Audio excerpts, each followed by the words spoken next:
네, 하나님 말씀 보도록 하겠습니다. 마태복음 8장 18절부터 22절까지의 말씀입니다. 마태복음 8장 18절부터 22절까지의 말씀.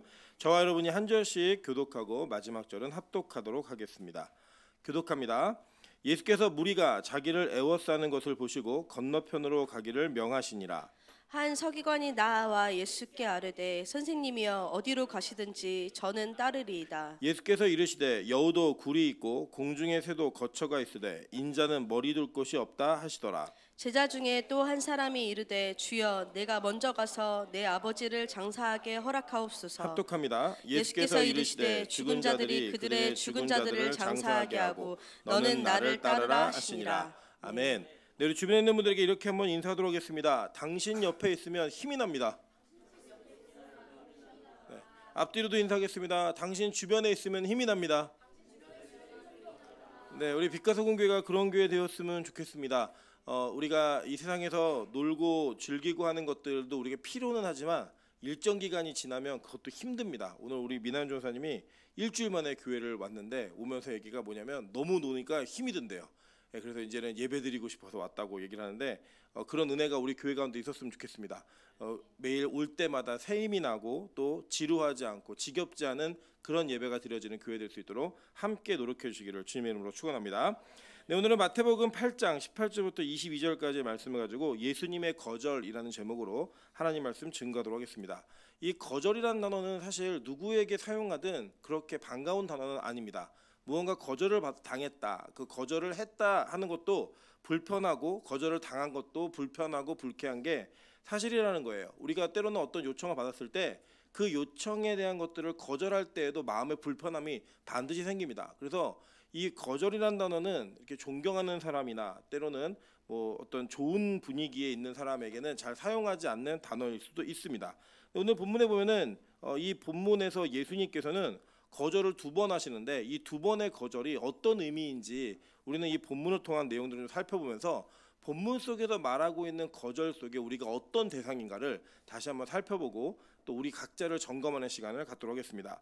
자, 이 내용을 이렇게 흐름을 쭉 보시면 이렇게 보시면 될 것 같아요.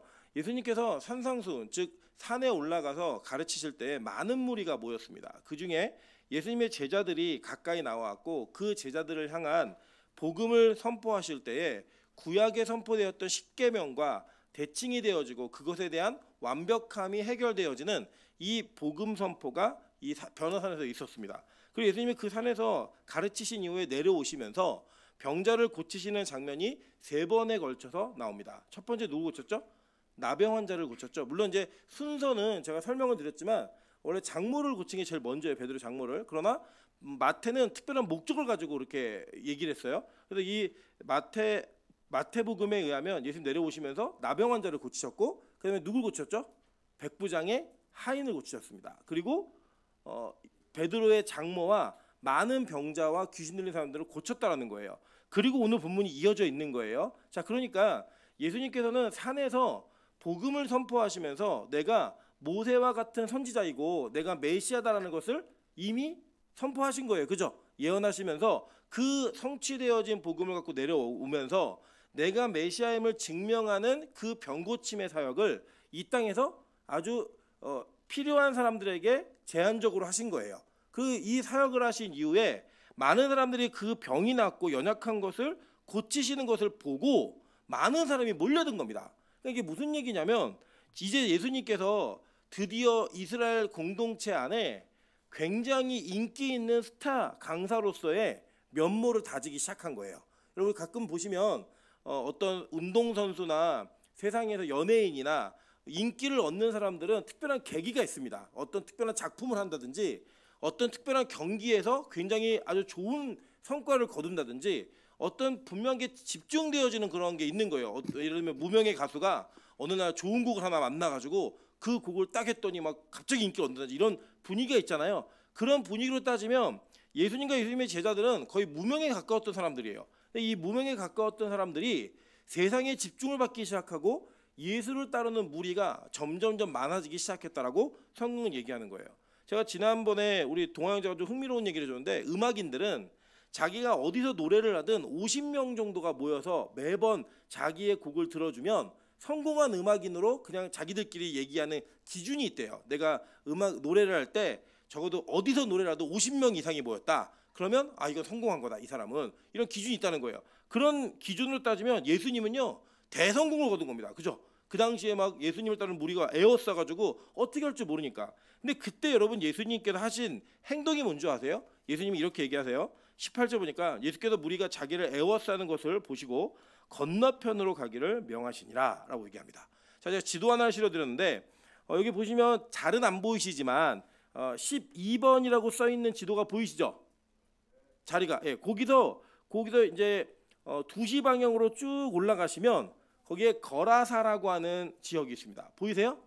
그러니까 보통 성경에서 건너편이라는 표현을 쓸 때는 이방인의 땅으로 갈 때를 얘기하는 거예요. 그러니까 예수님이 이 건너편으로 가자라고 얘기할 때는 이 거라사로 가자고 얘기하신 겁니다. 그러니까 예수님은 가장 인기가 있을 때 그 인기를 누리고 향유하는 것이 아니라 즐기는 것이 아니라 그 인기를 벗어나서 자기를 숨기는 방향으로 진행하셨다는 거예요. 왜냐? 그들이 예수를 따르는 목적과 의미가 예수님이 전달하고자 했던 의미를 깨닫지 못했기 때문입니다. 여러분 가끔 우리는 그럴 때가 있거든요.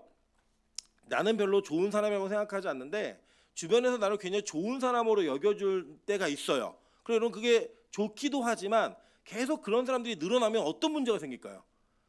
부담감이 생기죠.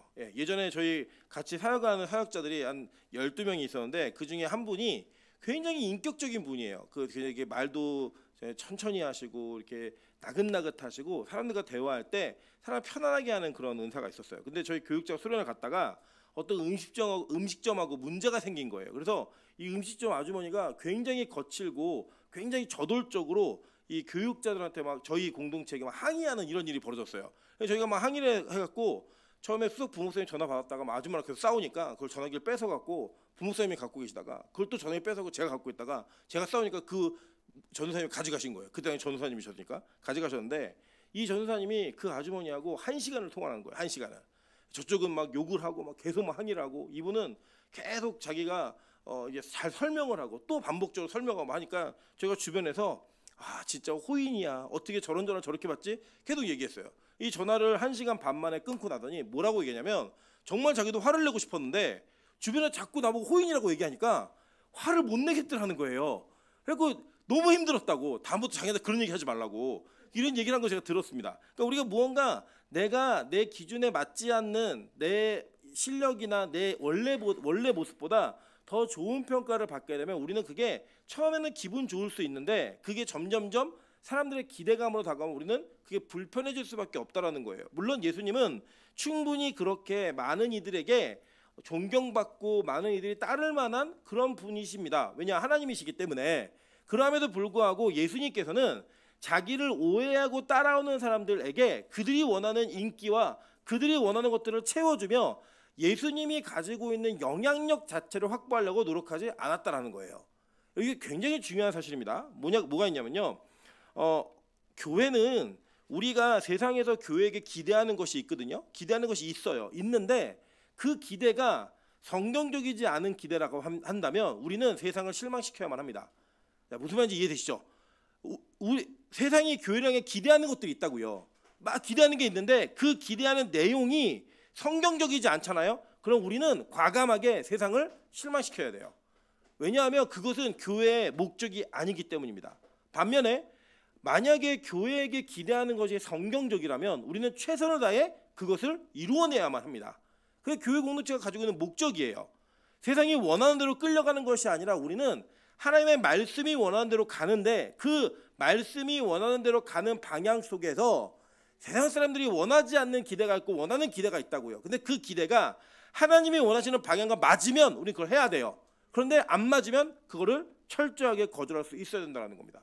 여러분 예를 들어서 많은 불신자들이 교회가 길거리나 노상이나 가가호 방문하면서 전도하는 걸 원할까요? 원하지 않을까요? 원하지 않아요. 여러분 개인적인 관계 속에서 복음의 이야기를 꺼내고 천국과 지옥을 얘기하는 걸 사람들이 즐길까요? 즐기지 않을까요?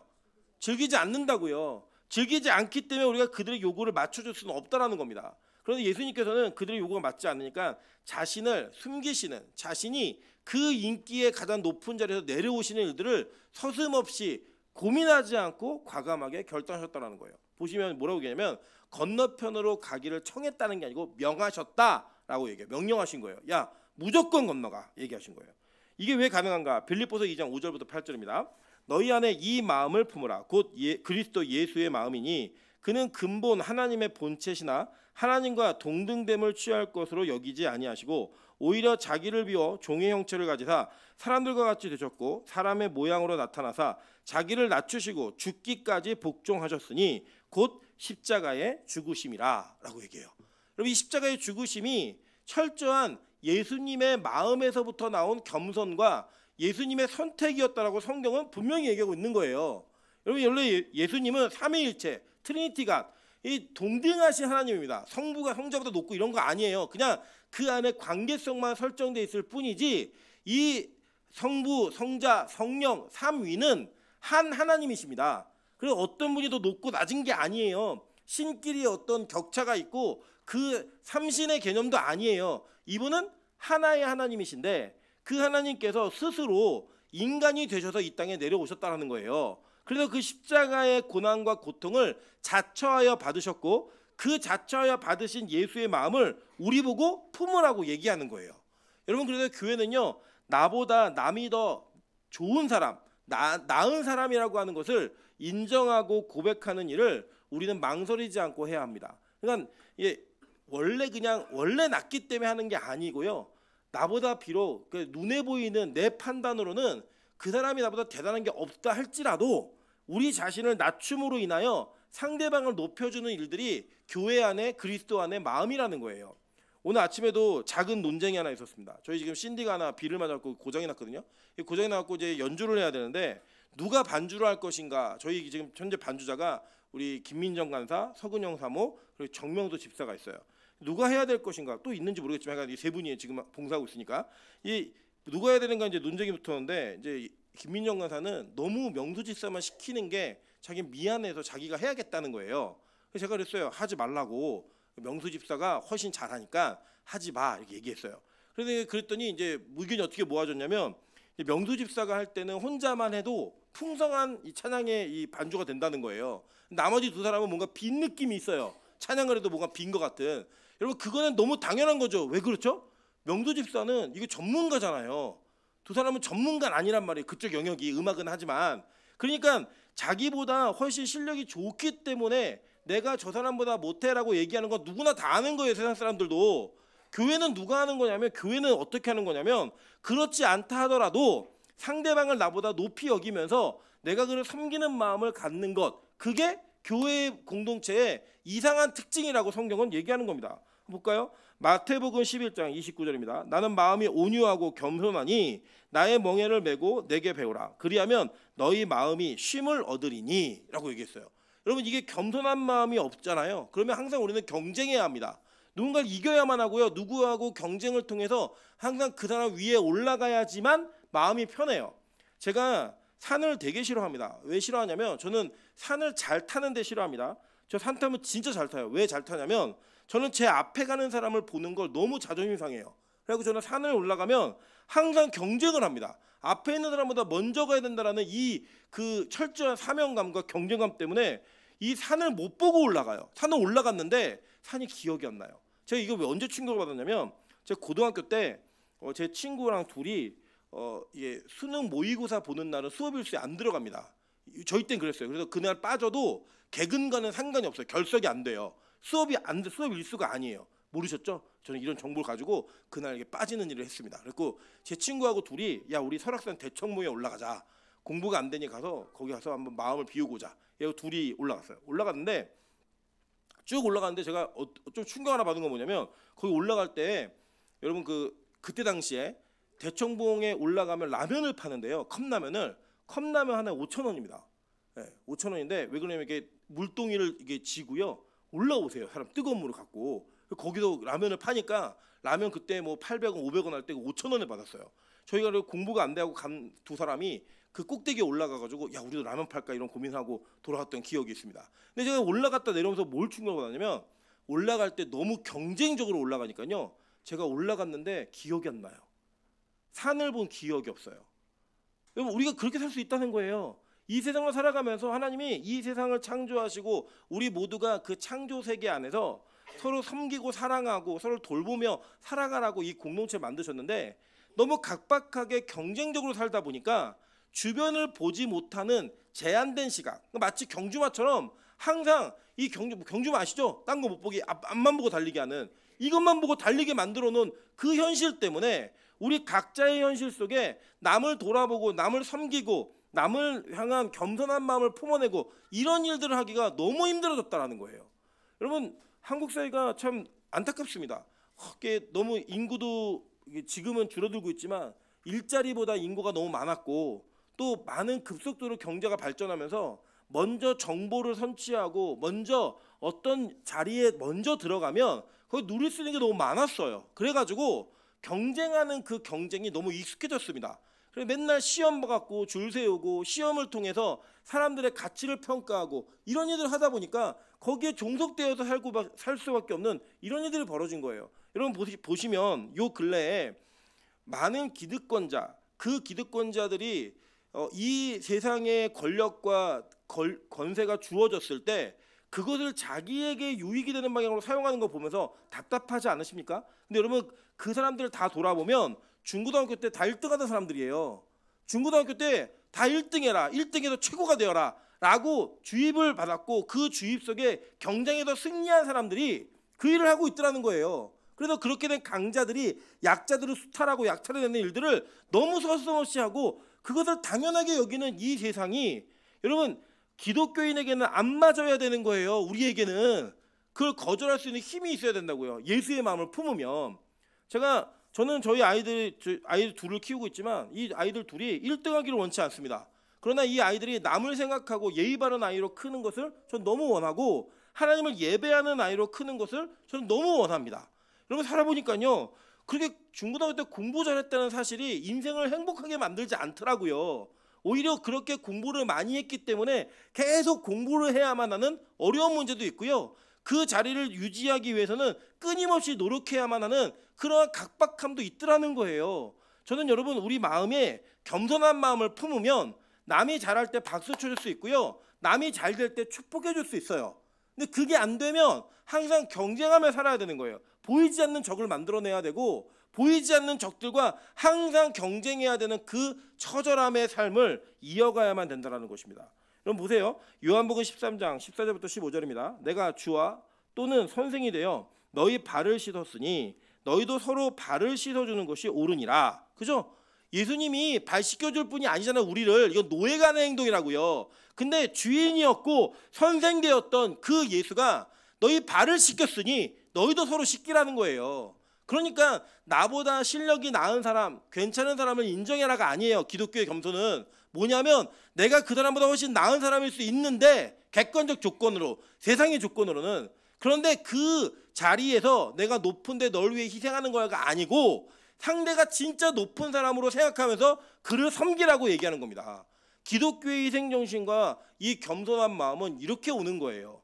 예수께서는 그렇게 이 마음을 가지시고 자기가 이 땅에서 인기 있는 자가 되어 많은 세상의 권력과 명예를 누리는 것을 원했던 것이 아니라 그 죄인들을 위해 죽고 그 희생을 통하여 그 겸손함 속에서 많은 영혼들을 살리기를 원하셨던 게 예수 그리스도의 사역이었고 우리는 그 모습을 닮아 살아가야 되는 게 기독교인의 모습이라고 성경을 우리에게 가르치고 있는 겁니다. 자, 그렇게 예수께서 건너편으로 가기를 명하시고 움직이려고 하실 때에 누가 등장하냐? 한 서기관이 등장합니다. 자, 근데 이 성경의 진술은 누가복음과 병행 구절입니다. 한번 읽어볼까요? 다 같이 한번 읽어보겠습니다. 누가복음 9장 57절부터 62절입니다. 시작. 길 가실 때 어떤 사람이 여짜오되 어디로 가시든지 나는 따르리이다. 예수께서 이르시되 여우도 굴이 있고 공중에 새도 집이 있으되 인자는 머리 둘 곳이 없도다 하시고 또 다른 사람에게 나를 따르라 하시니 그가 이르되 나로 먼저 가서 내 아버지를 장사하게 허락하옵소서. 이르시되 죽은 자들로 자기의 죽은 자들을 장사하게 하고 너는 가서 하나님의 나라를 전파하라 하시고 또 다른 사람이 이르되 주여 내가 주를 따르겠나마는 나로 먼저 내 가족을 작별하게 허락하소서. 예수께서 이르시되 손에 쟁기를 잡고 뒤를 돌아보는 자는 하나님 나라에 합당하지 아니하니라 하시니라. 자, 여기에 동일한 내용이죠, 그죠? 근데 이 진들이 조금 달라요. 보니까 어떻게 다르냐면 일단 여기서는 길을 가실 때에라고 얘기했어요. 그러니까 이 마태복음에서는 예수님께서 건너편으로 가기를 명하셨다라고 얘기하죠. 그러니까 이게 어떤 장면이냐면 이 건너편으로 갈 때는 배를 타고 움직여요. 보통은. 그래서 이 건너편으로 가려면 배를 타고 가야 되니까 나루터로 가야겠죠. 그러니까 나루터로 가고 있는 길에서 한 서기관을 만난 거예요. 그래서 진도를 하는데 여기 보시면 오늘 이게 좀 다르지만 제가 이 다른 것들에 집중하는 게 아니라 오늘 마태복음의 기준에서 오늘 설교를 하려고 해요. 자, 마태복음에 보면요. 두 사람의 이야기만 얘기하고 있어요. 한번 내용을 보도록 할게요. 오늘 본문 읽어보시면 자 19절에 보시면 한 서기관이 나와 예수께 아뢰되 선생님이여 어디로 가시든지 저는 따르리이다 라고 얘기했어요. 그러니까 지금 이 서기관이 예수의 제자가 되기를 청했던 거예요. 그죠? 그런데 예수님이 그 서기관에게 뭐라고 말씀하셨냐면 여우도 굴이 있고 공중에서도 거처가 있으되 인자는 머리 둘 곳이 없다 하시더라 라고 얘기했어요. 이게 뭐예요? 거절한 거예요? 받아들인 거예요? 거절한 거예요. 그러니까 누군가 예수를 따르겠다라고 얘기했는데 서기관이 아니야 너는 이거 못 따라와. 왜 못 따라오는 줄 알아? 나는 아무것도 없고 특별히 집이 없어. 이 얘기를 한 거예요. 이거는 이스라엘 문화를 좀 이해하셔야 되는데 서기관은 누구냐면요. 서기관은 율법에 대한 해설과 율법을 옮기는 사람들, 필사하는 이런 사람들이었어요. 그러니까 이 사람들은 바리새인이나 서기관들하고는 또 다른 그룹이었는데 대부분 이 사람들이 바리새인들과 친해요. 왜냐하면 이 사두개인들은 기본적으로 세상 권력에 같이 연합된 사람이라고 보시면 돼요. 그리고 이 바리새인들은 그들에게 소극적으로 어쩔 수 없는 협조는 하지만 기본적으로 율법을 기준으로 한 그 기준을 잘 지켜가며 살고 있었던 공동체였기 때문에 이 서기관들은 자신들의 직업적 특성상 그리고 자신들이 연구하고 있는 율법의 내용상 바리새인들과 훨씬 가까운 사람들이었어요. 그러나 다른 그룹이었습니다. 그래서 이 서기관들은 자기들이 가지고 있는 그 관계성 속에서 예수님과 함께 뭐를 진행할 때 바리새인들의 사주를 받아 이 예수님을 시험하는 그 시험 속에서 질문을 던지거나 예수님이 어떤 대답하든 걸릴 만한 이슈를 만들어서 연구해 갖고 오던 사람들이에요. 무슨 말인지 이해되시죠? 그러니까 이 사람들은 어떤 존재들이었냐면 자 볼게요. 어디로 보면 되냐면 간지에 이건 제가 이따가 좀 설명드리고요. 자 이거 보시면 이 서기관들이 그래서 예수님께 나오는 거는 쉬운 일이 아니에요. 근데 이 서기관 예수님께 어렵게 나왔단 말이에요. 나 제자 되고 싶다고 나왔는데 그 당시 이스라엘 문화를 좀 이해하시면 이 서기관들에게 중요한 가치가 한 가지가 있었어요. 그게 뭐냐면 집이에요. 왜 집이냐? 그들은 이 율법 교사들, 특별히 서기관들은 집에서 자신들이 말씀을 배우고 가르치는 일, 그걸 하기 위한 그 장으로 만드는 것을 일종의 자기의 사명처럼 여겼어요. 뭐 예를 들면 우리 음악하는 분들이 자기 스튜디오를 갖는 게 꿈일 수 있잖아요. 뭐 설교하는 분들은 서재를 갖는 게 꿈일 수 있고 이런 것처럼 이 서기관들은 자신의 집에서 말씀을 가르치고 배우는 그런 이 공동체를 만드는 게 꿈이에요. 그러니까 이들에게는 그 욕심이 첫 번째 기준에 있는 거예요. 그러니까 예수님이 다른 문제가 아니라 야 나는 집이 없어. 너 나 따라다니면 아무 집도 얻지 못해 라고 얘기했을 때 이 사람들이 가장 갈등하고 가장 그것을 어려워할 만한 조건이었다는 거예요. 이게. 자 그러니까 자 보세요. 지금 이 서기관이 뭘 봤냐면 예수님이 말씀을 가르치시는데 이 가르치심이 기본적으로 자신들이 가르쳤던 것과는 전혀 다른 차원의 가르침이 있었어요. 그래서 어땠냐면 보세요. 7장 28절 29절을 보시면 예수께서 이 말씀을 마치심에 무리들이 그의 가르치심에 놀라니 이는 그 가르치시는 것이 권위 있는 자와 같고 그들의 서기관들과 같지 아니함일러라 라고 얘기했죠. 그러니까 자신들이 평소에 배웠던 가르침과는 전혀 다른 차원의 가르침을 던지는 거예요. 그리고 그 가르침을 들은 많은 사람들이 예수께 모여서 예수를 우르르 따라다니니까 서기관이 생각했을 때에 내가 이 예수님을 따라가면 예수님을 통해서 얻는 이 가르침에 대한 지식들, 방법들 이거를 얻어내고 특별히 예수님의 병도 고치고 막 기적을 행했잖아요. 이 기적을 내가 같이 배우면 나누면 나는 정말 유명한 서기관이 될 수 있겠구나라고 판단한 것 같아요. 이게 맞아요. 정황상으로는. 그래서 이 사람은 예수님을 따르겠다고 얘기한 그 의도가 자기가 원하는 모든 것이 이루어지겠는 거예요. 아, 내가 예수님만 따라가서 이 말씀만 제대로 배워놓으면 사람들이 많이 모여가지고 그 사람들과 함께 나의 집에서 이 말씀 연구하는 율법 공동체를 만들 수 있겠구나라고 하는 꿈을 꾼 거죠. 그걸 따라온 거예요. 그러니까 예수님이 그 따라온 의도가 뭔지를 간파하시고 딱 한마디로 얘기하는 거예요. 나 집 없는데? 이 얘기를 하니까 이 사람이 따라올 수 있어요? 못 따라와요? 못 따라오는 거예요. 예수님은요, 이 사람이 얘기한 그 제안을 완벽하게 거절하셨어요. 야, 너는 이 공동체, 즉 복음의 공동체 안으로 못 들어오는 사람이야. 왜냐? 넌 집이었으면 안 되잖아. 이거 얘기한 거예요. 자, 보세요. 요한복음 6장 26절부터 27절입니다. 예수께서 대답하여 이르시되 내가 진실로 진실로 너에게 이르노니 너희가 나를 찾는 것은 표적을 본 까닭이 아니요 떡을 먹고 배부른 까닭이로다. 썩을 양식을 위하여 일하지 말고 영생하도록 있는 양식을 위하여 하라. 이 양식은 인자가 너희에게 주리니 인자는 아버지 하나님께서 인치신 자니라 라고 얘기했습니다. 자, 예수님이 많은 무리가 자신을 쫓았을 때 그 쫓았던 무리의 의도가 뭔지를 정확히 간파하셨어요. 의도가 뭐였냐? 그들은 떡을 먹고 배불렀기 때문에 날 쫓아왔다는 거예요. 그래서 그 중에 어떤 사람도 예수님 곁에 남기지 않았습니다. 여러분 잘 보시면 예수님이 최고의 인기의 상승이 있었을 때 마지막 하이라이트가 뭐냐면 이 오병이어의 기적이에요. 그래서 남자만 5천 명이 따라왔다고 한번 생각해 보세요, 여러분. 우리 한번 상상해 볼까요?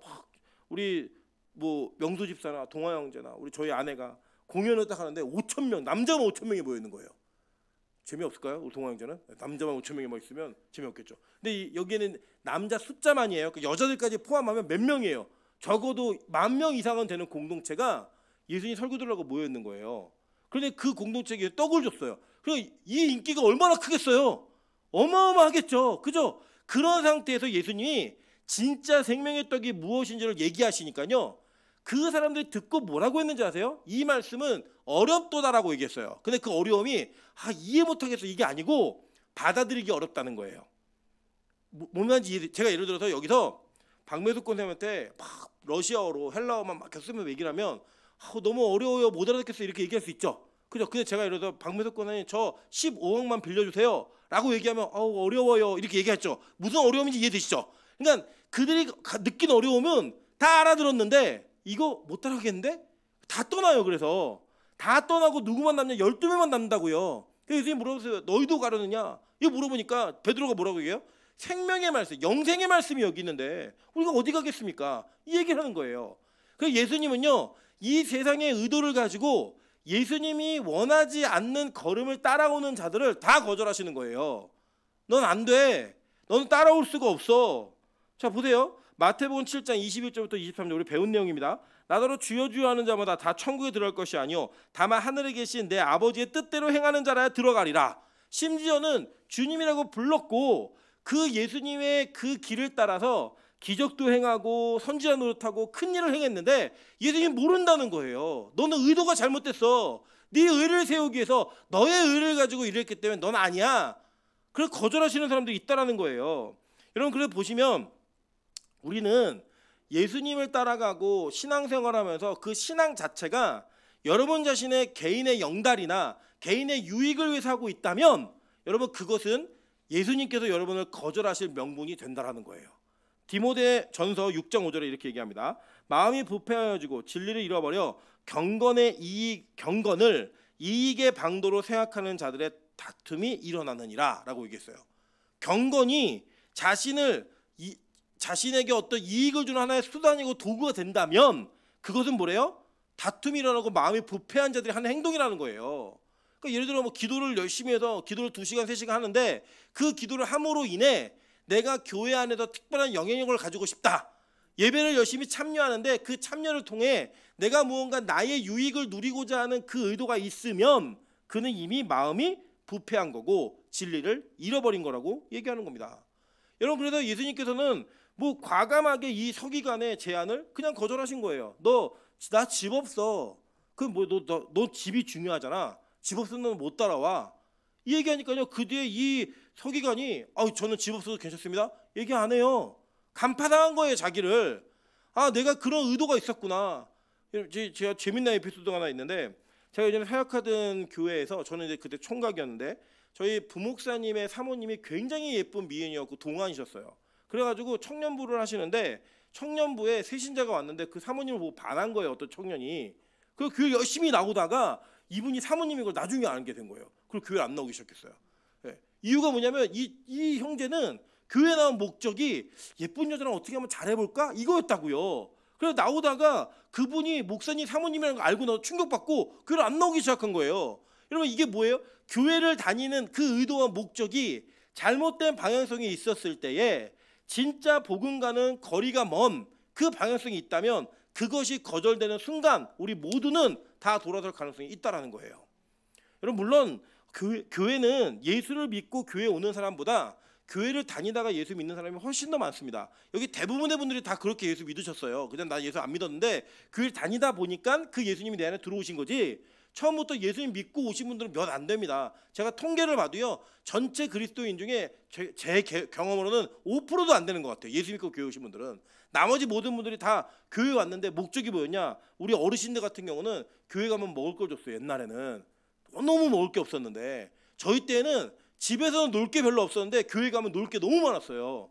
교회 가면 막 영사기도 있고요. 막 옛날에 슬라이드로 탁 누르면 착착 그러면서 지나가는 막 그게 있잖아요. 그거 보여주면 애들이 막 벌떼처럼 몰려들었다고요. 집에는 그런 게 없으니까 그렇게 몰려들어 있었어요. 그리고 또 저희 중고등부 때나 우리 권사님들, 장로님들 처녀총각 때, 이제 청년 때는 교회 가면 운 좋으면 율동하다 손 스칠 수도 있고, 예쁜 누나, 예쁜 동생 옆에 앉을 수도 있고, 잘생긴 교회 오빠 근처에 앉을 수 있었다고요. 그래서 저희 때는 누가 항상 인기 있었냐? 드럼 치는 교회 오빠가 제일 인기가 있었어요. 막 드럼 치고 있으면 막 자매들이 막 침 흘리면서 쳐다보고 막 이랬다고요. 그런 의도로 교회를 왔어요, 처음에는. 그랬는데 그들에게 복음이 들어가니까, 그 복음 때문에 예수를 믿고 영접하니까 그게 아무것도 아닌 게 돼버렸지만, 의도가 변하지 않는 사람은 그 의도 속에서 내가 원하는 것들이 이루어지지 않고 거절당하면 우리 다 예수님 떠난다니까요. 여러분의 인생에 무언가 목표점이 있는데 그 목표점이 하나님이 원하시는 방향이 아니면 여러분은 주님을 배신하고 떠날 가능성이 정말 큽니다. 하나님이 그것을 이루어주지 않기 때문이에요. 왜요? 사랑하니까 이루어지지 않는 거예요. 그 하나님의 거절은 분명한 사랑 속에서의 거절이기 때문에 그 거절이 마음에 들지 않고 그것을 받아들이지 못하면 우린 예수와 결별할 수밖에 없다라는 거예요. 왜냐하면 이 서기관들이 가지고 있었던 생각과 마음은 항상 불순함이 있었기 때문입니다. 한번 볼까요? 마태복음 23장 13절부터 15절입니다. 화 있을진저 외식하는 서기관들과 바리새인들이여, 너희는 천국문을 사람들 앞에서 닫고 너희도 들어가지 않고 들어가려는 자도 들어가지 못하게 하는도다. 화 있을진저 외식하는 서기관들과 바리새인들이여, 너희는 교인한 사람을 얻기 위하여 바다와 육지를 두루 다니다가 생기면 너희보다 배나 더 지옥 자식이 되게 하는도다라고 얘기해요. 자, 이 사람들 어떤 사람들이냐? 외식하는 사람들이었다고요. 어떤 외식? 나는 말로는 사람들한테 얘기해요. 이렇게 살아야 된다, 이렇게 해야 된다 라고 말하는데 자기는 하지 않아요. 그리고 자기가 이루어오는 율법이 있으면 그 율법을 너도 지켜야 된다고 생각해요. 여러분, 저는 매일 예배를 드리는 목사예요. 그래서 여러분에게 매일 예배를 같이 드리자고 권면을 합니다. 그러나 여러분이 매일 예배를 못 드리신다고 해서 저는 여러분을 정죄하거나 여러분이 낮은 수준의 신앙이라고 생각하지 않아요. 왜냐? 믿음의 수준은 제가 결정하는 게 아니라 하나님이 결정하시는 거고, 그 수준이 결정되었을 때 어떤 이들의 믿음은 아직 그 분량이기 때문에 그렇게 오는 것도 하나님이 기뻐하세요. 예를 들면 초신자가 일주일에 한 번만 교회 와도 하나님은 그 한 번의 발걸음을 너무 기뻐하신다고요. 그런데 저에게는 매일의 예배를 요구하셨어요. 그러니까 저는 하나님의 요구에 따라 드리는 거지, 내가 드리는 게 억울하니까 너네 다 드려 이런 거 아니에요. 제가 지난 주간에 우리 김민정 간사의 악함을 보았어요. 우리 김민정 간사가 밤에 재직회를 하고 집에 일찍 갈 수 있는 기회가 있었는데, 제가 예배 드리고 가자 그랬더니 얼굴이 벌써 나 집에 가야 되는데 잡혔어, 아 큰일 났다, 이런 생각이 딱 있어요. 근데 미영 집사가 짐을 싸서 나가니까 언니 예배 드리고 가 그러는 거예요. 자기도 도망가려고 그랬다가 자기가 잡히니까 너도 드리고 가라는 거예요. 과감하게 미영 집사가 거절하고 가더라고요. 그걸 보면서 제가 뭘 느꼈냐면, 우리 인간은 내가 무언가 좀 무거운 것을 하는 것 같으면 남들도 그 짐을 다 찢었으면 좋겠는 거예요. 그게 왜 그러느냐? 나만 하는 게 억울한 거예요. 그리고 그것을 내가 혼자만 하면 그게 뭐가 되냐? 또 의가 되는 거예요.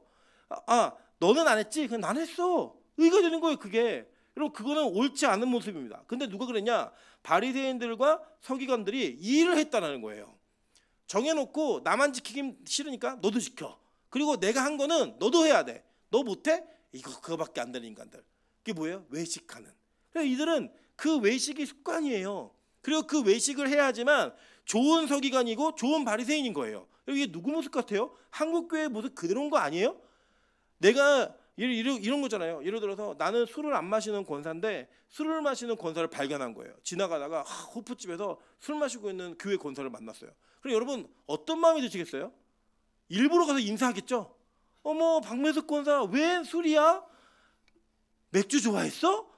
아이고 큰일 났네. 이러면서 지나가는 거예요. 그냥.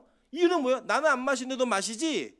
너 그 정도밖에 안 되는 인간이야. 그걸 얘기하고 싶은 거예요. 진짜 박명수 권사님 마시는 거 아니에요? 모르죠. 혹시 뭐 어떻게 되는지는. 그러니까 그런데 우리 안에 그런 마음이 있더라는 거예요. 그런 마음을 가지고 보니까 항상 우리 외식하는 거 들키지 않아야 돼요. 그래야지만 내가 좋은 그리스도인인 거예요. 그래서 자기의 죄악과 자기의 어려운 부분을 솔직히 얘기하지도 못하는 가장 그것이 필요하고 그것을 은혜로 덮어갈 수 있는 공동체가 그걸 말하면 죽는 공동체가 되어버렸다고요. 여러분 보시면요, 저는 이 땅에 우리나라가 가지고 있는 악한 뿌리 중에 하나가 뭐냐면 조선시대 때 있었던 붕당 정치예요. 여러분 이 붕당 정치는 원래는 많은 사람들이 서로를 견제하며 좋은 의견을 내고 서로 비판해주면서 좋은 의견을 만들어서 모두가 합의하는 의견을 만들어가자는 좋은 취지로 시작했어요. 근데 이 정권과 권력의 눈이 먼 자들이 권력을 잡으면 상대방을 다 죽여버린 거예요. 그냥 다 죽여버린 거예요. 그냥 멸문지화를 시켜버렸어요. 그런 문화가 쭉 내려오다 보니까 지금 우리나라 한국의 정치는 권세를 잡으면 상대방을 죽여버리는 정치를 해요. 이번에는 우리가 더 좋은 의견을 내지 못했으니 다음에는 더 좋은 의견을 내가지고 같이 우리가 다시 정권을 얻어보겠다, 이런 취지가 아니고 이번에 우리 밀리면 죽어. 그러니까 반드시 저놈들을 우리가 권력에서 죽여버려야 돼. 이거를 정권이 바뀌면서 계속했다고요. 여러분 계속했어요. 뭐 민주당이 잘했고 국민의힘이 잘했고 이런 얘기하는 게 아니고 누가 정권을 잡으면 상대방을 죽이는 일을 서슴없이 했다고요. 그러니까 들키면 안 되는 거예요. 걸리면 안 되는 거예요. 그리고 어떻게 해야 되냐? 그냥 물에 물 탄 듯 술에 술 탄 듯 조용히 은밀하게 들키지 않아야 그래야 살아남아요. 그럼 또 이거를 이용하는 사람도 있죠. 뭐 캐비넷에 다 모아놓고 분리하면 꺼내서 너 이거 터트린다? 그럼 또 빌고 서로 합의하고 이런 일들이 우리 한국 사회 안에 있는 그 모습. 이게요. 뭐 교육계, 체육계 다 들어와 있어요. 다. 심지어는 종교계까지 다 들어와 있습니다.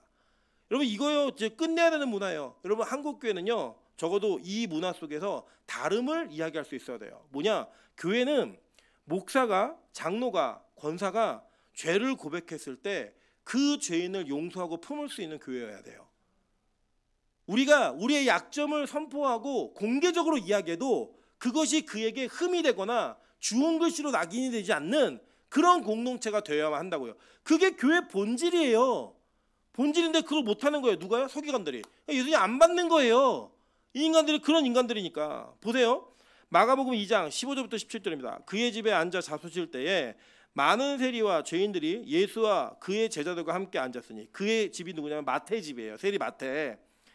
보세요. 이는 그러한 사람들이 많이 있어서 예수를 따름이러라. 바리새인의 서기관들이, 그죠? 바리새인의 서기관들이 이렇게 얘기하죠. 표현이. 이 바리새인들의 서기관들이 예수께서 죄인 및 세리와 함께 잡수시는 것을 보고 그의 제자들에게 이르되 어찌하여 세리 및 죄인들과 함께 먹는가? 예수께서 들으시고 그들에게 이르시되 건강한 자에게는 의사가 쓸데없고 병든 자에게라야 쓸데 있느니라. 나는 의인을 부르러 온 것이 아니요 죄인을 부르러 왔노라 하시니라. 여러분 이 바리새인들의 서기관들의 시각이 뭐였냐? 죄인이 밥을 같이 먹고 있는 저 사람. 근데 그 사람은 영향력이 있어요. 그러니까 저 인간은 왜 죄인이랑 밥을 먹지? 왜 세리랑 밥을 먹지? 이거예요 시각이. 그죠?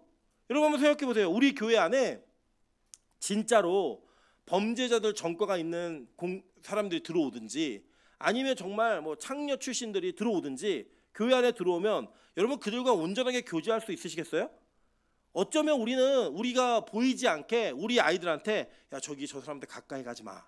저 사람하고 친하게 지내지 마. 그리고 우리 스스로도 공동체 안에 그 사람이 들어오고 불편해진다고요. 내 옆에 앉는 게 싫어요. 내 주변에 앉는 게 싫다고요. 그게 우리의 모습이에요. 그게 누구의 모습이었죠? 이 세리와 죄인들을 바라보았던 서기관들의 모습이잖아요. 그 눈이잖아요. 여러분 이런 눈을 갖고 있으면 예수님 거절하시는 거예요. 여러분을. 너 그래? 너는 그런 눈을 갖고 있기 때문에 날 따라올 수 없어. 너는 날 따라올 수 없는 자야. 그래서 예수님이 그들의 실제적인 신앙의 수준과 그들이 가지고 있는 기준이 무엇인지를 정확히 알고 계셨기 때문에 단칼에 거절하신 거예요. 다른 기회 없이. 어쩌면 우리는 교회 안에서 예수님께 거절받는 존재가 될 수 있다는 거예요. 그럼 보세요. 마가복음 12장 28절 오타 났는데요. 마가복음 12장 28절이에요. 서기관 중에 몇이 속으로 이르되 이 사람이 신성을 모독하도다 이거예요. 자, 이게 뭐냐면 이제 중풍병자를 들어서 내리는 그 장면이에요. 지붕 뚫고 얘기 다 아시죠? 근데 예수님이 이 사람에게 뭐라고 말씀하시냐면 네 죄를 사하겠다라고 얘기하세요. 그랬더니 저 신성 모독하고 앉아 있는데 지가 뭔데 죄를 사해? 얘기한 거예요. 그러고 난 다음에 예수님이 너 일어나서 걸어가요. 깜짝 놀래요. 네. 예수님 말씀하신 게 야 내가 저 사람의 죄를 사하겠다고 얘기하는 것과 지금 저걸 네 자리를 들고 일어나서 가라는 것과 뭐가 더 어려운 일이겠니? 물어요 예수님이. 이게 이 사람들의 반응을 보면은 그냥 나오는 거죠. 예를 들어 제가 예를 들어서 5kg짜리 덤벨 하나 여기서 들었어요. 놀래세요 안 놀래세요? 안 놀래죠. 그죠? 근데 100kg짜리 덤벨을 한 손으로 들었어요. 놀래세요 안 놀래세요? 놀래죠. 그러니까 이 서기관들이 생각할 때 뭐가 더 놀란 일이에요? 병이 고쳐졌을 때 놀랬다고요 훨씬. 근데 그들의 마음 가운데 병 고친 건 놀랬는데 이분이 죄를 사하는 권세가 있다라고 하는 것이 선포되었을 때 저분이 왜 저렇게 얘기를 하지에 대한 고민이 아니고 신성모독하고 앉아있네? 이거 판단했다고요. 자기의 기준을 가지고 이분이 누군지 못 알아본 거예요. 여러분 우리가 보면 구약 성경에 예수님이 메시아라는 게 너무나 많이 예언되어 있잖아요. 근데 이 사람들은 구약 성경을 달달달 외우고 있는 사람들이라고요. 그러면 예수님이 어떤 분인지를 판별하고 파악하는 일들의 기준을 가졌어야 되는데 그들은 자기들의 생각에 갇혀가지고 그 갇힌 기준에서 볼품없는 예수는 절대로 메시아가 될 수 없는 거예요. 아무것도 흠모할 만한 것이 없으니까. 그러니까 아마 예상하기에는 키도 작고 못생겼고 출신도 갈릴리 출신이고 모든 것이 다 모든 출신 성분이 좋지 못하니까 저 사람은 메시아가 될 수 없어 라고 하는 기준이 그들은 있었던 거예요. 그분이 메시아라고 하는 건 꿈에도 못 꾸는 거고 감히 네가 메시아라고 얘기해? 야, 저 새끼 죽여. 이게 된 거예요. 다른 거 아니고. 여러분 예수님이 만약에 이 당시에 로마 황제의 아들로 태어나서 멋진 외모와 수려한 옷차림과 훤칠한 키와 이런 걸 갖고 이 땅에 오셨으면요 사람들 많이 따랐을 거예요. 근데 그 기준을 채워주지 않으니까 그 눈으로 보았던 그 볼품없는 예수가 메시아라고 꿈에도 생각 못한 거예요. 꿈에도. 여러분 그러니까요 예수님이 이런 눈을 가지고 있는 거절하시는 거예요. 누가복음 11장 52절부터 54절 다 같이 읽습니다. 시작. 너희 율법 교사여 너희가 지식의 열쇠를 가져가서 너희도 들어가지 않고 또 들어가고자 하는 자도 막았느니라 하시니라. 거기서 나오실 때에 서기관과 바리새인들이 거세게 달려들어 여러 가지 일을 따져 묻고 그 입에서 나오는 말을 책잡고자 하여 노리고 있더라. 자, 여기 보면요. 지금 저는 그래요. 개인적으로는 신학이 감리교, 장로교, 성결교 다 나눠져 있어요. 근데 어떤 신학도 완벽한 신학은 없어요. 다만 저는 제가 배운 소견 안에서 장로교 신학이 제일 옳다고 믿어져요. 그래도 다른 신학에 비해서 더 성경적이다라고 믿고 있어요. 그래서 저는 장로교 목사가 된 거고 장로교 목사를 사는 게 부끄럽지가 않아요. 전 믿는 그대로 여러분께 말씀드리는 거고 그럼에도 불구하고 전 장로교 신학이 완벽한 신학이라고 생각하진 않아요. 그래서 저는 가끔씩 타 교단이나 타 교파의 설교를 듣다 보면 저랑 안 맞는 게 있어요. 제 기준에서. 심지어는 저희 어머니가 설교하실 때에도 제 신학적 기준하고 안 맞는 게 있어요. 그런데 제가 그걸 가지고 책 잡으면서 저희 어머니가 이단이라든지 다른 교단은 다 구원이 없다든지 이런 식으로 표현하지 않아요. 왜냐? 하나님은 넓고 크신 분이기 때문에 우리가 알고 있는 것 이상의 영역에서 일하실 수 있는 분이라고요. 그분은 그런 분이에요. 여러분의 지식 안에 갇히는 분이 아니에요. 그런데 어떤 이들을 보면요. 그냥 뭐 하나가 틀리면 그거로 사람을 이단 만들어버리고 정죄해버리는 경우가 많아요. 그냥 이 사람 잘못된 사람이라는 거예요. 저는 그렇게 생각하지 않아요. 어떤 책도 보면요. 예를 들면 여러분 존 스토트라는 분 아시죠? 많이 이게 선교단체에서 훈련 받으신 분들은 이분 책 한 권쯤 읽었을 거예요. 이 존 스토트가 자기의 말년의 신학에 얘기할 때 영원한 지옥을 부정했어요. 영원한 지옥을. 그래서 이 사람이 다 이단이고 이 사람 책 읽지 말라고 다 얘기를 해요. 전 그렇게 생각하지 않아요. 이분 자체도 완벽한 분이 아니고 그렇게 얘기한 것도 정황상 자꾸 그러면 하나님이 그 선택받지 않은 영혼들은 끝까지 괴롭히는 거냐, 끝까지 그렇게 고통받게 하는 거냐라고 했더니 만일 당신이 나에게 그걸 계속 갖고 얘기한다면 나는 이런 입장을 취할 수 있다. 이 정도 얘기한 거예요, 그냥. 그 내용을 알면 우리가 어느 정도는 이해할 수 있는 부분이 있거든요. 그렇다고 저 그분의 의견이 옳다는 게 아니에요. 전 동의하지 않아요. 그러나 그분이 쓴 다른 책에 있는 주옥 같은 많은 신학적 내용은 제가 충분히 배우고 받아들일 만한 내용이기 때문에 저는 그 책을 읽어요. 무슨 말인지 이해되시죠? 그런데 이 바리새인들, 특별히 서기관들이 가지고 있었던 건 뭐냐? 자기들 외에는 옳은 사람이 없어요. 다 틀린 거예요. 자기 외에는. 다 틀렸다고 생각하니까 어떤 말이든 책만 잡혀봐. 넌 끝이야. 이거 가지고 있어요. 여러분 우리가 살다 보면요. 이게 조금 더 확장하면 우리 삶 속에서 완벽한 사람이 어디 있겠어요. 말에 실수가 있고 행동에 실수가 있고 다 있죠. 근데 우리가 내가 마음에 들지 않는 어느 하나가 잡히면 그 사람 나쁜 사람 만들어버리는 그런 행위를 하고 있는 모습이 우리 안에 있어요 없어요? 있다고요. 그 평소에 좋은 사람이었는데 나한테 먹을 거 안 줬다고 그 사람이 나쁜 사람이래요. 네. 나한테 조금 손해를 끼쳤다고 그냥 그것 때문에 나쁜 사람으로 그냥 치부해버려요. 여러분 그게 얼마나 안 좋은 일이냐면 그걸 가지고 이제 막 공격하고 이런 거 할 때 논리적으로 하는 사람도 있거든요. 그걸 하는 사람들이 어떤 사람이냐? 지식의 열쇠를 가지고 나도 안 들어가고 남도 못 들어가게 하는 거예요. 계속 이거 논쟁 삼고 싸우고. 저는 그렇게 생각하지 않습니다. 기독교는요. 그런 종교가 아니고요. 하나님의 은혜 안에서 우리가 혹시 잘못된 것이 있다 할지라도 그게 수정될 수 있는 영역만 있다면 계속 권면하고 서로 대화를 통해 바꿔갈 수 있는 게 전 교회라고 생각해요. 제가 너무 감사한 건 빛과 소금 교회가 이제 그런 성숙함이 조금씩 생기는 것 같아요. 예전에 교회에서 회의를 하면 크고 작은 회의 속에 뭐 언성이 높아지고 싸우고 이런 게 너무 많았거든요. 근데 이제는 우리 교회가 그 정도의 서로에 대한 인격은 소유하신 것 같아요. 좀 의견이 달라도 의견 나눠보고 정 안 맞춰지면 투표하고 투표의 결과 나오면 순복하고 이런 일들이 자연스럽게 이루어지니까 아 이거 참 좋은 교회로 바뀌고 있구나. 그리고 앞으로 더 좋은 교회가 되겠구나 라고는 기대감이 막 생겨요. 여러분 그래서 나만 옳은 게 아니라고요. 내가 다 답이 아니라고요. 그렇기 때문에 우리가 가지고 있는 그런 모습이 남들에게 칼날처럼 너무 예리해서 다 잘라내고 다 이렇게 이게 재단을 내버리면 여러분 정말로 우리 인생에 남는 것이 없고 율법적인 내 모습만 남을 수밖에 없어요. 율법주의적인 내 모습만. 여러분 제가 저희 아내랑 무슨 대화다 저희 아내한테 그렇게 얘기했어요. 저희 아내는 룰이 중요한 사람이에요. 그래서 요리를 하더라도 룰이 있어야 돼요. 그리고 뭐 집안일을 하더라도 룰이 있어야 돼요. 그 룰이 깨지면 힘든 사람이에요. 제가 볼 때 저는 한 번도 저희 아내에게 노래를 배워본 적은 없지만 아마 학생들도 그렇게 가르칠 것 같아요. 그래서 이제 네가 나이가 들어서 꼰대가 되고 있는 나이니까 젊은 아이들의 이해되지 않는 방법도 조금 여유 있게 지켜봐 줄 수 있는 여유를 좀 가졌으면 좋겠다라는 이야기를 대화 가운데 이게 했어요. 저희 아내가 그걸 되게 긍정적으로 받아들이더라고요. 너무 감사하더라고요. 그게 옛날에 그랬으면 삐졌거든요. 저희 아내는. 지금은 그걸 받아들일 수 있는 여유가 생긴 거예요. 여러분 부부 사이도 마찬가지로 생각해요. 저는 어떻게 의견이 다 맞겠어요. 틀리죠. 부딪힐 수 있죠. 근데 항상 내가 옳은 건 아니잖아요. 상대가 옳을 수도 있어요. 그럼 때로는 상대방의 입장에서 왜 이 사람이 이런 말을 했을까? 왜 이 사람이 이렇게 판단할까? 한 번쯤 고민해 보면 어느 정도 이해할 수 있는 부분이 생긴다고요. 그렇게 대화를 이어가야지 내가 원하는 기준 아니면 절대 안 돼라는 태도만 갖잖아요. 상처밖에 안 남고 그렇게 굴복시켜봤자 이 자녀와도 마찬가지예요. 그렇게 굴복시켜봤자 아이들의 마음에 분노만 남아요. 분노만. 힘이 없으니까 내가 지금은 이렇지만 내가 나중에 나이 들면 커봐. 이게 된다고요. 대화하고 설득하고 이해시키고 그게 가능해지면 저는 우리 안에 많은 문제가 생겨도 그 문제 속에서 해결할 수 있는 방법 다 찾아갈 수 있다고 생각해요. 여러분 그런 여유가 없으니까 예수님 거절하신 거예요. 자 보세요. 그래서 성경은요 항상 우리가 자신 있어 하는 부분을 무너뜨려요. 예수님이 내가 뭔가 할 수 있다고 생각하는 부분을 무너뜨려 버린다고요. 그래서 보시면 한 예가 나와요. 마태복음 19장에 이건 제가 설명만 드릴게요.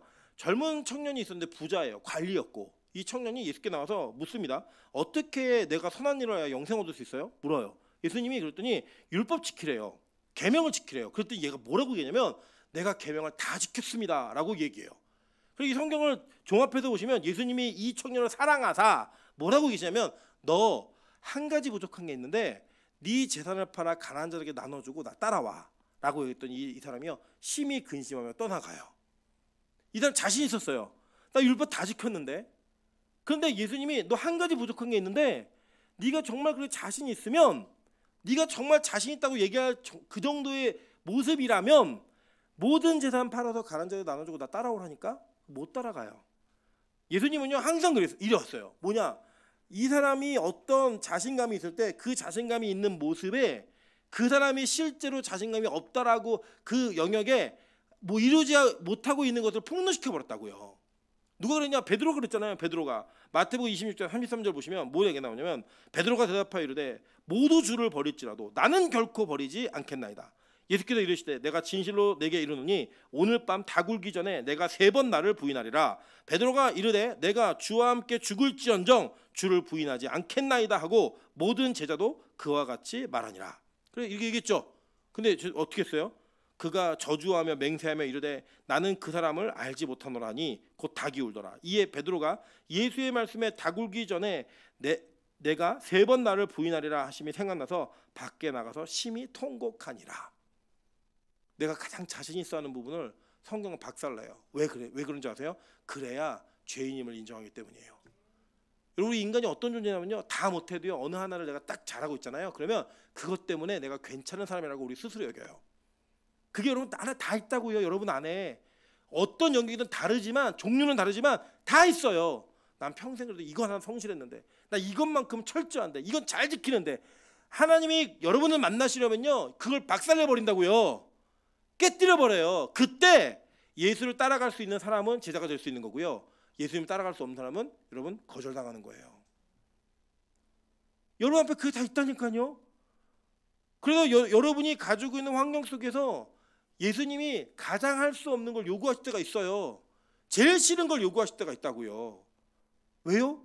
그래야지만 내 자아가 무너지게 생겼으니까 그걸 무너뜨려 버리는 거예요. 여러분이 소유한 것이나 여러분이 가지고 있는 것이나 그런 것 때문에 이런 문제가 생겼다면 예수님 그걸 원하시는 거예요. 너 그거 내려놔. 그거 포기해. 못 내려놓잖아. 그래서 너는 아직 나에게 거절당할 수밖에 없는 존재야. 이걸 얘기하시는 거라고요. 여러분 그게 우리 안에 있는 모습입니다. 실제로요. 저는 오늘 여러분에게 그 문제가 무엇인지 각자 개개인이 어떤 문제가 있는지 다 몰라요. 그러나 여러분 안에 찔리는 문제가 있을 거예요. 아, 나 하나님 앞에 이게 너무 인색해. 난 시간에 너무 인색해. 하나님 앞에 내가 물질을 드리는 거에 너무 인색해. 내가 하나님 앞에 좀 더 내 삶을 희생하고 봉사하는 게 난 너무 인색해. 그런 인색함이 있다고요. 우리 안에. 그걸 하나님 박살내시면서 수면 위로 드러내시는 거예요. 그때 여러분 두 손 들고 항복하셔야 돼요. 그래야 따라갈 수 있다고요. 안 그러면 못 따라가요. 여러분 예수님이요 또 한 번에 거절하세요. 이거 다른 거절이에요. 어떤 거절이냐면 아까는 예수님의 제자가 되겠다고 얘기하니까 너 제자 못 돼. 넌 안 돼. 거절하셨어요. 근데 이번에 어떤 사람이 나오냐면 제자 중에 라고 나와요. 이미 이 사람은 예수님을 따라가고 있는 사람이에요. 근데 보니 제자 중에 또 한 사람이 이르되 주여 내가 먼저 가서 내 아버지를 장사하게 허락하옵소서 이렇게 요청을 합니다. 자, 근데 이게 뭐가 있냐면 유대인들의 장례 문화를 이해하셔야 돼요. 어떻게 하시냐면 우리나라는 예전에 아버지나 어머니가 돌아가시면 3년상을 치렀죠. 조선시대 때. 지금은 그렇게 안 하지만 그런 것처럼 이스라엘은 아버지 어머니가 돌아가시면 그 부모를 장례를 치르고 그 동굴에 넣잖아요. 동굴에 넣고 1년이 지나서 이 살과 이게 뭐는 다 썩었을 때 그때 율법의 장례를 치러요. 그래서 그 부모로부터 얻은 율법으로부터 온전히 자유함을 얻어서 이제 내가 하나님 앞에 1대1 단독관계가 된다는 그 장례식이 있어요. 그러니까 아마도 그 장례식을 얘기하는 것 같아요. 그러니까 내가 집안에 있는 모든 일들을 다 감당하고 이 마지막 율법의 장례식까지 치른 이후에 내가 예수를 따라가겠습니다 라고 얘기하는 거예요. 우리 안에 제자로 따라간 사람들 중에 이런 사람도 있다니까요. 하나님 나 요 문제만 해결하고 내가 헌신할게요. 나 요것만 딱 키우면 애 키우고 나면 나 그때부터 온전히 헌신합니다. 내가 요것 정도만 돈 모으면 그때부터 헌신할 거예요. 내가 요 자리까지만 올라가면요 그때부터 주님 앞에 다 드릴 거예요. 이 얘기를 하는 사람이 있다고요. 예수님 거절하셨어요. 어떻게 거절하셨냐면 야 죽은 자들은 죽은 자들끼리 장사하게 넌 그리고 나 따라와 이 얘기하신 거예요. 우리 때로는 주님 앞에 달려가다가 우리의 그 신앙의 달려감을 멈추거나 포기할 때가 있어요. 잠시 내일을 위해서 내가 가진 나의 유익을 위해서 그걸 내려놓고 포기할 때가 있다고요. 그때 예수님이 그걸 거절하세요. 하지마. 그거 아니야. 그래서 저와 여러분에게 그 거절이 어떤 이에게는 제자인 사람에게 있는 거절이 있고요. 제자가 되려는 사람에게 있는 거절이 있어요. 우리 이 두 가지 평생에 다 필요해요. 제자가 되기 위한 첫 번째 입문 과정에서의 그 거절의 문턱 한번 넘으셔야 돼요. 그걸 넘어야 되고 또 한 가지는 제자가 되었을 때 포기하고 싶은 마음과 멈추고 싶은 마음이 있을 때 그때 예수님이 거절하실 때 그 거절을 받아들이셔야 된다고요. 그래서 여러분 누가복음에는 뭐라고 병행 구절이 되어 있죠? 손에 쟁기를 잡고 뒤를 돌아보는 자마다 하나님 나라에 합당하지 않으니라. 이걸 얘기해요. 가족 간의 결별도 못하게 만들어요. 그게 복음이라고요. 복음의 가치는 그 정도의 개념이에요. 이걸 여러분 이상하게 생각하지 마세요. 성경은요, 진짜 가족은 복음 안에 있는 가족이 진짜 가족이고 이 땅의 가족 관계는 이 땅에서만 유한한 관계예요. 없어진다고요. 천국 가면 찬수가 제 아들이 아니고 찬수가 저한테 형 이렇게 불러요. 왜요? 예수 안에서 형제자매니까 그렇게 부르게 돼 있어요. 예. 아버지였던 뭐 삼촌 다 상관없고 다 형이에요. 다 누나고. 그리고 그래서 우리가 교회 안에서 형제자매 부르잖아요. 그게 그 모티브를 가지고 있는 거라고요. 그러면 이 땅의 유한한 관계보다 더 중요한 관계 뭐냐? 영원한 관계 속에서 이루어지는 관계가 더 중요하다는 거예요. 그래서 그거 돌아보지 말고 나 따라와. 하나님 나라를 전해야 돼. 이걸 얘기해주고 있는 거예요. 그게 예수님의 거절은, 제자들에게 하는 예수님의 거절은 복음을 벗어나려고 할 때 예수님 그걸 거절하세요. 여러분 때로는 여러분을 막을 수도 있고요. 여러분을 꼼짝달싹 못하게 하실 수도 있고요. 여러분이 원하는 것들을 하지 못하게 하실 수 있어요. 그 거절이 저는 제자 중에 이루어졌다면 이건 복이에요. 그런데 제자가 되려는 과정에 있는 거절은 이거는 심각한 문제가 있어요. 저는 이 자리에 앉아있는 저와 여러분, 그 서 있는 저까지 우리 모두를 포함해 우리는 평생에 이 예수님의 두 가지의 거절에 그 어느 것이 걸리는 것이 항상 있을 텐데 저는 첫 번째 건 아니길 바라요. 너는 내 제자가 될 자격이 없어. 너는 서기관 같은 자이기 때문에 제자가 못 돼. 나 집 없거든. 나 집 없으면 나 예수님 못 쫓아가요. 나 돈 없으면 예수님 못 쫓아가고요. 나 이거 없으면 예수님 못 따라갑니다. 라고 얘기하는 것이 있다면 오늘 이 시간 내려놓으시길 소망합니다. 두 번째, 만약에 여러분이 제자로서의 삶을 살아오면서 헌신했던 것들과 주님 앞에 드렸던 시간, 돈, 뭐 모든 것들 중에 여러분 무언가 멈추고 싶은 것이 있다면 주님 거절하실 때 그 거절이 여러분에게 받아들여지기를 소망합니다. 하지마, 안 돼. 네, 알겠습니다. 그런 은혜로 우리가 살 수 있는 은혜가 있다면 저와 여러분이 나를 부인하고 예수를 따라가는 그 삶을 살아갈 수 있을 거라고 생각합니다. 그렇게 살아가는 우리 빛과 소금교회 성도 되시기를 주님의 이름으로 축원합니다.